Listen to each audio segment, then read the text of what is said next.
My guest at the interview bar tonight spent 5 years as an attorney in the voting section of the United States Department of Justice, a big building filled with lawyers in Washington, D.C. And according to his book, it's also filled with a bunch of BS. He's written Injustice, Exposing the Racial Agenda of the Obama Justice Department, and he drinks rum and Coke. Please welcome Christian Adams. Cheers. Cheers. All right, so what is the voting section of the DOJ? Voting section is the unit of justice that regulates federal election law. It is the unit that this week, as a matter of fact, objected to Texas photo ID. They said you can't do this. They have an enormous amount of power over our election systems, dead people on the voter rolls, redistricting, every facet of American elections. All right, so you were there for 5 years. What did you find to be wrong? Well, the worst thing that's happening, and I write about this in the book, is there is an unequal application of voting laws. I brought the new Black Panther case, the case where these men were stalking the polls with weapons in Philadelphia, shouting racial slurs. This was it was on YouTube and it was covered a lot. A lot. And it was the two guys in their outfits, kind of paramilitary garb. Yeah, yeah. And they were waving a baton and just shouting at people. Yeah, you're about to be ruled by the black man cracker, Right. friendly greetings at the polling place. Okay. And we brought a case during the Bush administration for voter intimidation. After the inauguration, even though the Panthers never answered, the case was dismissed. The political appointees in the Obama administration didn't want anything to do with the case.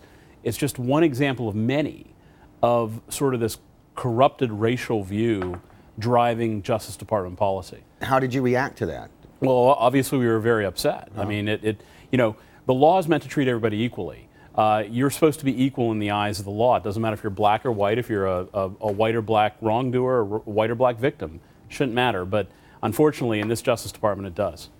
One of the things I saw in the book that kind of was disconcerting to me was pictures of people's offices.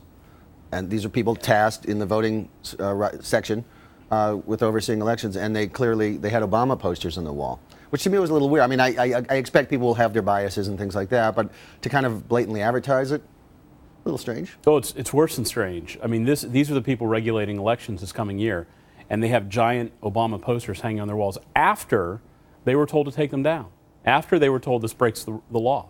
Doesn't seem to matter sometimes.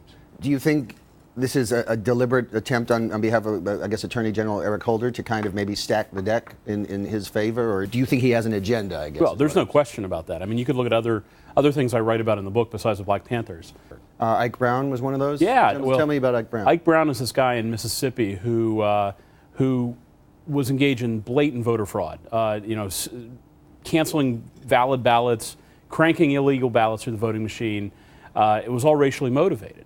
And when the Bush Justice Department brought this case, it's important for people to know that there are people in the voting section who didn't want to bring this case because the wrongdoer was black. Look, equal enforcement of the law is something that we fought the bloodiest war in this country's history over. The idea that all men are created equal, that this divine right of individual dignity should govern how the law treats you. And if somebody thinks that's small potatoes when that principle fails, that's their problem, not mine. Is this something that changes as the administration changes? Look, the Clinton Justice Department was fined $4 million in sanctions for bringing bad voting and civil rights cases. I write about the details in the book. The Bush Justice Department was fined $0. So there's a different philosophy. One side wants to push the law beyond the bounds that courts have set for ideological principles. The Republicans, when they're in charge, want to sort of restrain themselves to what the law allows them to do. Now, you say in the book that you allege that Holder is specifically hiring people left-leaning who have advocated for civil rights. Is that a bad thing? Well, no. In the book, I say he's hired people who have taken on radical causes. Some of these are not civil rights causes. Okay. Every single one of the people, the new attorneys that Eric Holder has hired into this division, is an outright leftist or radical. How can an activist/partisan DOJ like this affect the upcoming elections? Oh, good gracious. There's so many ways. Let me give you just one. Motor voter. You ever hear of that? That's you go in, you get your DMV. Okay. Motor voter makes it easy to register to vote, but it also requires states to clean up the voter rolls. There's another part of motor voter that forces them to take dead people off the rolls. Felons, people who have moved away. This Justice Department is ideologically opposed to enforcing the list maintenance provision, the part that takes dead people off the rolls. They gathered the entire voting section together and said, we're not going to enforce this part of the law. So going into the 2012 election, we have places all over the country with more people on the voter rolls than are eligible to vote. Because they're either not alive or not moved legal, away. Okay. Yeah, it's dangerous. And this Justice Department won't do anything about it. Do dead people tend to vote on the left side of the political spectrum? Well, it's hard to poll in hell and heaven. But that being said, you have some convictions around the country. You have people who have voted twice, like Terrell Campbell. Terrell Campbell voted in both Illinois and Missouri in the 2008 presidential election and said he was an Obama supporter.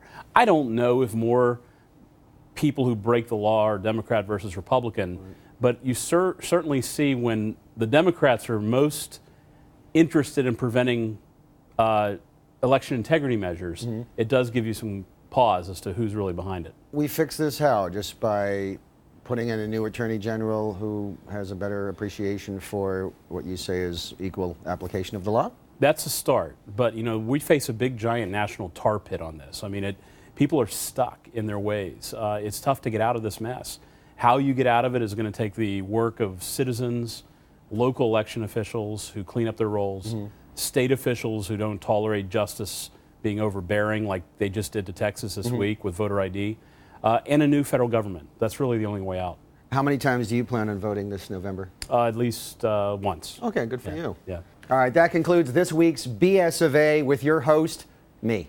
My guest was Christian Adams, author of Injustice. Thank you for joining us. There's a new BS of A next week, and until then, you can look us up on Facebook and Twitter and Pinterest. Are we on Pinterest?